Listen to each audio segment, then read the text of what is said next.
Cito as vereadoras e vereadores que registrem seus votos.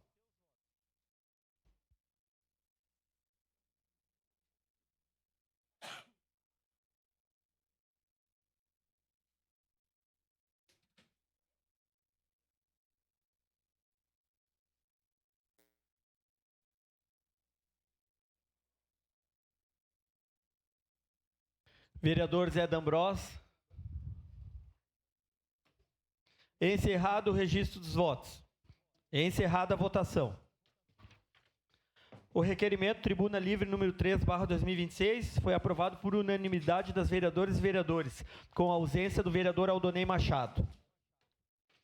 Em reabertura de primeira discussão, projeto de lei número 215/2026, de autoria do Poder Executivo, que autoriza a abertura de crédito adicional suplementar ao orçamento 2026 para a cobertura de obras de restabelecimento da infraestrutura viária. Relator, José D'Ambrós. Com a palavra o relator para a leitura do parecer.